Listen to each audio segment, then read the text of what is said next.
C'è una cosa che nessun film su Roma ha mai avuto il coraggio di mostrarti davvero. E non è una battaglia, non è un imperatore pazzo, non è nemmeno un gladiatore. È il momento in cui un ragazzo di 17 anni, figlio di un contadino della Gallia Cisalpina o di un artigiano di Capua, veniva consegnato alla legione e non usciva più lo stesso essere umano. Quello che succedeva nei primi 90 giorni era qualcosa che noi oggi chiameremmo, senza esitare, distruzione sistematica della personalità. Non per crudeltà gratuita, ma perché Roma aveva capito, con una lucidità che spaventa ancora adesso, che un uomo che pensa da solo sul campo di battaglia è un uomo che muore e porta con sé quelli accanto a lui. Quello che la legione costruiva non era un soldato. Era qualcosa che i romani chiamavano con una parola sola, secca, definitiva: Miles. Non guerriero, non combattente, non eroe. Miles. E la differenza tra quella parola e tutte le altre è esattamente quello che questo video ti mostrerà, pezzo per pezzo, fino all'ultima riga. La prima cosa che la legione faceva al nuovo recluta era semplice e brutale: marciare. Non come esercizio fisico, come punizione, come filosofia, come strumento di controllo mentale. Un legionario in addestramento percorreva 32 km al giorno a passo di marcia forzata, con un carico sulle spalle che oscillava tra i 25 e i 40 kg, che comprendeva l'armatura, le armi, gli attrezzi da campo, le razioni, i pali di legno per la palizzata notturna. E non era il peso fisico il punto più duro. Il punto duro era che quella marcia si ripeteva ogni giorno, con la stessa cadenza, con lo stesso ritmo scandito dai centurioni, finché il corpo smetteva di protestare e la mente cominciava a muoversi in modo diverso. Studi moderni sulla neurologia dello stress fisico prolungato mostrano che questo tipo di addestramento altera effettivamente la soglia del dolore percepito e la capacità di valutazione del rischio. Roma non lo sapeva in termini scientifici, ma lo sapeva in termini pratici. Lo sapeva da secoli di guerra e di errori pagati con sangue. Il secondo elemento che i film ignorano completamente è la fame. Non la fame come privazione accidentale, la fame come strumento pedagogico deliberato.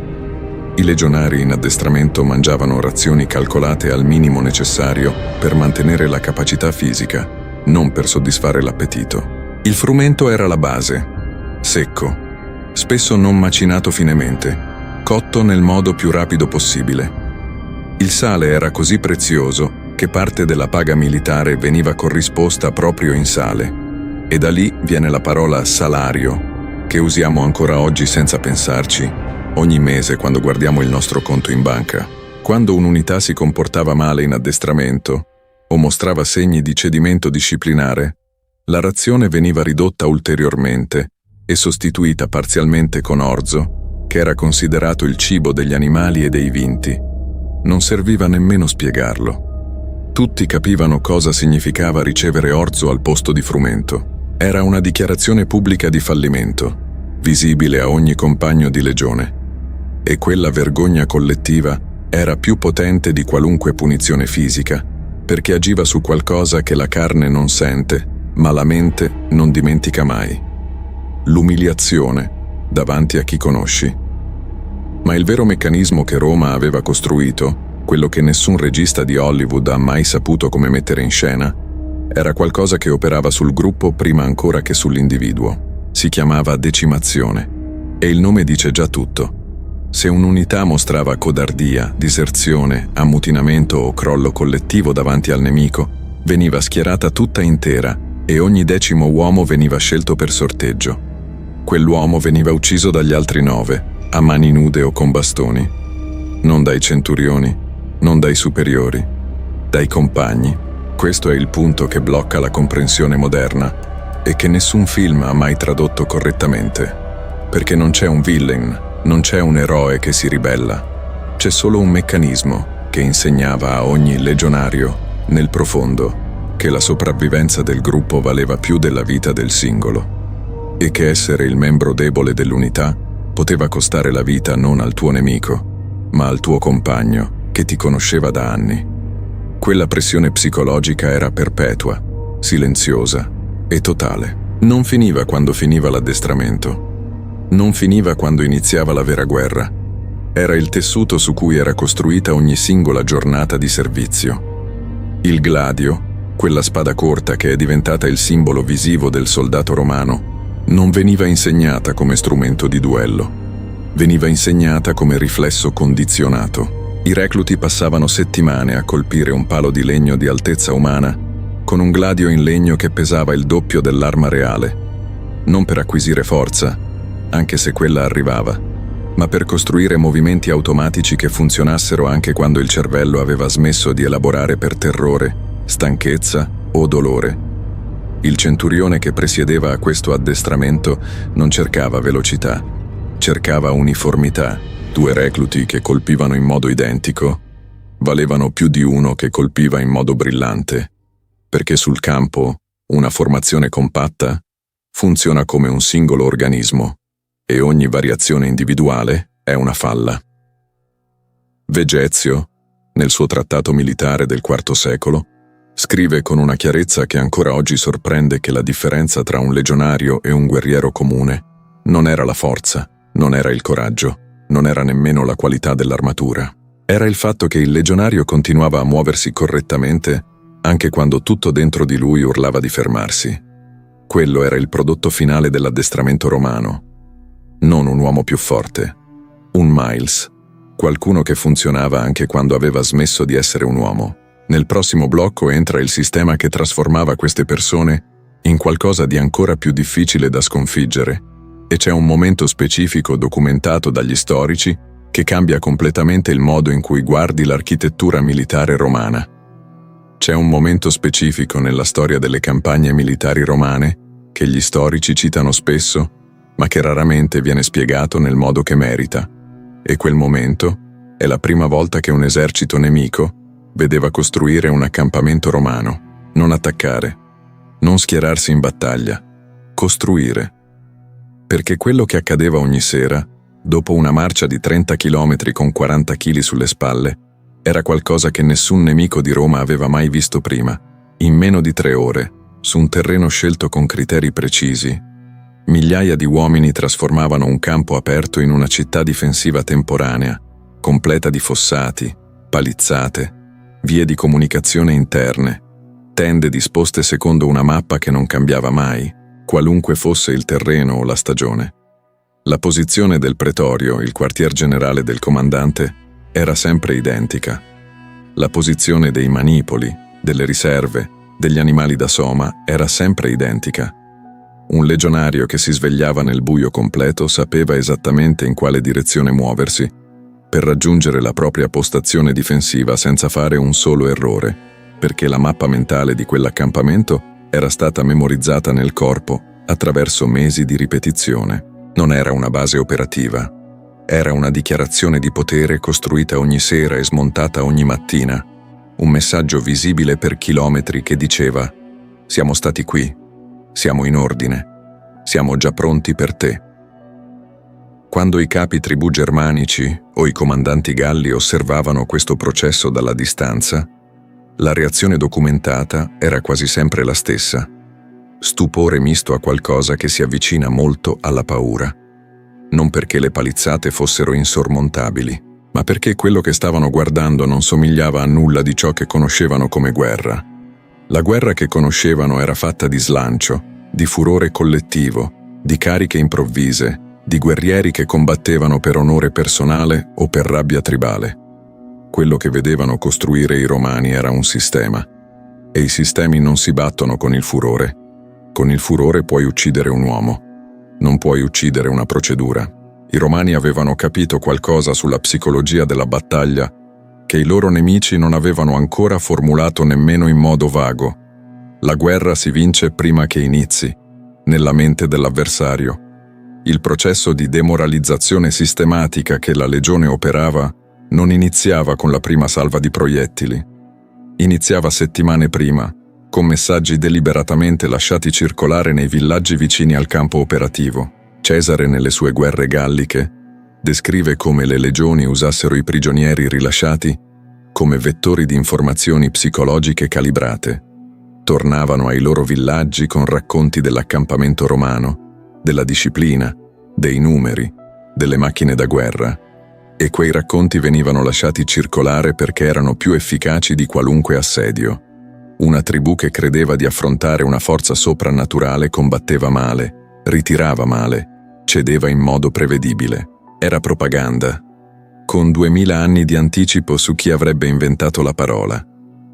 E c'è qualcosa di ancora più specifico che vale la pena sentire almeno una volta nella vita: il rumore.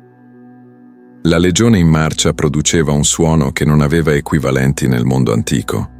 Non il fragore disorganizzato di una moltitudine di guerrieri, ma un ritmo metallico, uniforme, meccanico, il suono di migliaia di caligae con i chiodi di ferro che battevano la terra all'unisono. I legionari erano addestrati a mantenere il passo cadenzato anche in terreno irregolare, non per ragioni estetiche, ma perché quel suono sincronizzato comunicava al nemico qualcosa che nessuna parola avrebbe trasmesso. Questa formazione non vacilla, non si spezza, non accelera per l'eccitazione e non rallenta per la paura. Funziona come una macchina. Ci sono fonti storiche che descrivono unità nemiche che iniziavano a sgretolarsi ancora prima che la legione entrasse nel raggio visivo, sentendo quel suono avvicinarsi dall'altra parte di una collina. Solo un ritmo. Ma era il ritmo di qualcosa che non si poteva fermare, e quella sensazione, una volta entrata dentro, non usciva più. Ma se il suono esterno della legione era quello, metallico, collettivo, inesorabile, il suono interno, quello che teneva tutto insieme quando il rumore delle caligae si spegneva e la notte scendeva sul campo, era qualcosa di molto più silenzioso. E capirlo cambia tutto il modo in cui guardi questa storia. Adesso voglio fermarmi su un aspetto della vita del legionario che di solito viene completamente rimosso dalla narrazione perché non è cinematografico. Il contubernium, la cellula base dell'organizzazione legionaria, era composto da 8 uomini che condividevano la stessa tenda, lo stesso fuoco, lo stesso mulo da soma. Quegli 8 uomini mangiavano insieme, dormivano insieme, marciavano insieme per anni, a volte per decenni. Pensa a cosa significa questo in concreto. Lucio Minucio Macro, 21 anni, figlio di un vasaio di Benevento, arrivato alla legione senza aver mai dormito lontano da casa, si ritrovava a condividere ogni pasto e ogni notte con 7 sconosciuti di regioni diverse, con accenti diversi, con abitudini incomprensibili. Nel giro di 12 mesi, quei 7 erano le uniche persone al mondo per cui avrebbe fermato una lama. Non per ideologia, non per l'imperatore, non per Roma in astratto. Per loro, per il tipo che russava troppo forte alla sua sinistra e quello che custodiva una moneta della madre cucita nel cinturone.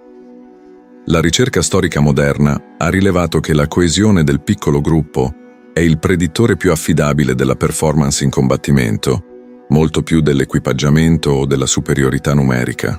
Roma aveva costruito questo sistema per pura esperienza militare accumulata, e il risultato era che quando la legione combatteva, non combattevano 20.000 uomini. Combattevano 2.500 gruppi di 8 persone che avevano tutto da perdere se uno solo del gruppo cedeva. Nel blocco finale c'è la parte della storia che quasi nessuna fonte popolare racconta mai, quello che succedeva quando il sistema incontrava la sconfitta, e la risposta di Roma è probabilmente il capitolo più freddo di tutta la storia militare antica. 20 anni.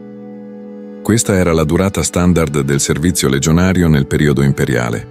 20 anni di marce, di accampamenti, di battaglie, di discipline, di fame misurata, di morte quotidiana nei ranghi per ferite, malattie, incidenti durante gli addestramenti.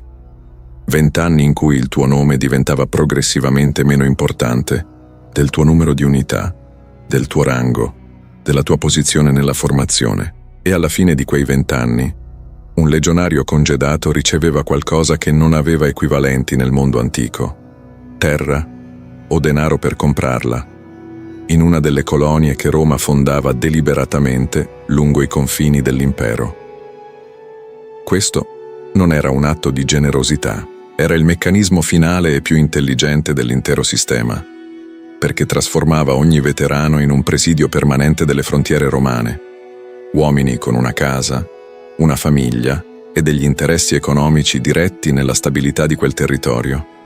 Uomini che avevano trascorso 20 anni ad assorbire la cultura, la lingua, la struttura mentale di Roma e che la esportavano nei loro figli e nei loro vicini con una naturalezza che nessun editto imperiale avrebbe mai potuto replicare. La romanizzazione dell'Europa non fu fatta solo con le legioni in marcia. Fu fatta con questi uomini che si sedevano su un pezzo di terra in Britannia o in Pannonia o in Africa del Nord e cominciavano a costruire qualcosa che somigliava a casa, e casa per loro somigliava a Roma. In questo senso ogni miles era anche, senza saperlo, un atto di politica imperiale a lungo termine. Ma c'è un aspetto del sistema legionario che scompare quasi completamente dalla narrazione popolare e che cambia radicalmente la comprensione di quello che Roma era davvero come macchina. Il modo in cui la legione affrontava la sconfitta, non il momento della sconfitta sul campo, quello che veniva dopo. Quando le legioni di Varo furono annientate nella foresta di Teutoburgo nel 9 d.C., 3 legioni complete distrutte in 3 giorni da Arminio e dalle tribù germaniche, la reazione di Augusto fu una delle più documentate dell'antichità. Svetonio riporta che l'imperatore vagava per il palazzo di notte, sbattendo la testa contro i muri e gridando «Varo, restituiscimi le mie legioni». Quello che viene raccontato meno è ciò che accadde dopo, sul piano militare e organizzativo. Roma non si paralizzò, non cadde in un ciclo di recriminazioni pubbliche che bloccasse la macchina istituzionale. Entro pochi anni le legioni erano state riorganizzate, nuove unità erano state addestrate e la strategia di contenimento del confine renano era stata ridisegnata con aggiustamenti precisi che tenevano conto delle lezioni specifiche di quella sconfitta. I numeri 17, 18 e 19, quelli delle legioni di Varo, non furono mai più assegnati ad altre unità nella storia dell'esercito romano, non per superstizione, o almeno non solo. Era un modo di registrare istituzionalmente che quella perdita esisteva, che non doveva essere dimenticata, e che il sistema non si permetteva il lusso di ignorarla. Questo era l'altro lato della disciplina romana, la capacità istituzionale di processare il fallimento come dato operativo invece che come catastrofe esistenziale. La sconfitta di Cannae nel 216 a.C., dove Annibale annientò un esercito romano in quello che è ancora oggi considerato uno degli esempi più precisi di tattica di accerchiamento nella storia militare, uccise tra i 50 e i 70.000 soldati romani in una sola giornata. Una giornata sola. La risposta del Senato romano fu una delle cose più fredde e razionalmente impressionanti che una istituzione abbia mai prodotto sotto pressione. Nessun trattato di pace, nessun negoziato, nessuna capitolazione. Una delibera per continuare la guerra. I consoli sopravvissuti non furono processati, furono reintegrati.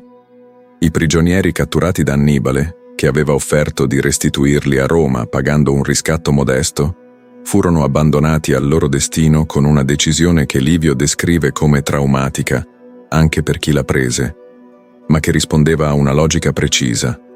Roma non poteva permettersi di segnalare ai propri soldati che la prigionia era un'alternativa accettabile alla morte in combattimento. Era crudele. Era anche il motivo per cui Roma era ancora in piedi 30 anni dopo, mentre il progetto militare di Cartagine si era dissolto. Annibale aveva vinto la battaglia più devastante che Roma avesse mai subito e non era riuscito a vincere la guerra perché aveva di fronte qualcosa che non si piega con una battaglia. Un sistema che incorpora la perdita e ricomincia. Ecco cosa i film non hanno mai trovato il modo di mostrarti davvero. Non la violenza, quella c'è sempre, spesso esagerata e ricostruita male. Non gli eroi in armatura che escono dai ranghi per duelli individuali che in un campo di battaglia reale significherebbero morte immediata.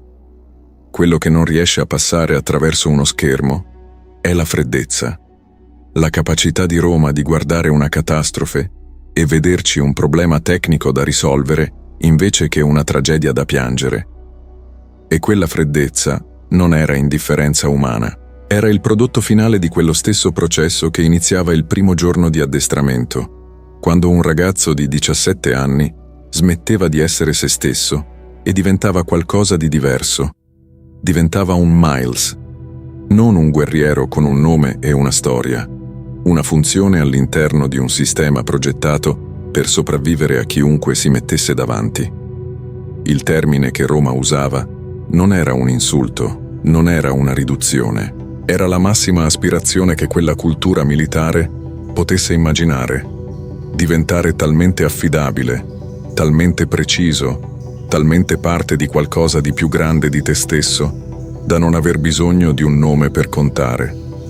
Per secoli, quella parola sola, Miles, fu la risposta di Roma a tutto. Se sei arrivato fin qui, vuol dire che c'è qualcosa in questa storia che ti ha tenuto. Forse è la decimazione, forse è Khan, forse è la parola salario che non guarderai più nello stesso modo quando arriva il giorno di paga.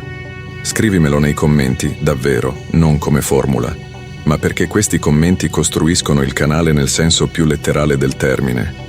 Le storie migliori che abbiamo fatto quasi sempre sono nate da una riga che qualcuno ha scritto qui sotto. Se c'è qualcosa che vorresti vedere raccontato su Italia Nascosta, un personaggio, una battaglia, un luogo, un'epoca che senti che nessuno racconta come meriterebbe, dimmelo. Questa comunità si costruisce così, non con un algoritmo, con la curiosità delle persone che ci stanno dentro. E se non sei ancora parte di questa comunità, iscriviti adesso. Non te lo chiedo perché è la formula di chiusura di ogni video. Te lo chiedo perché quello che abbiamo raccontato oggi è uno degli strati. Ce ne sono altri più profondi, più scomodi, meno raccontati. E non vorresti arrivare tardi.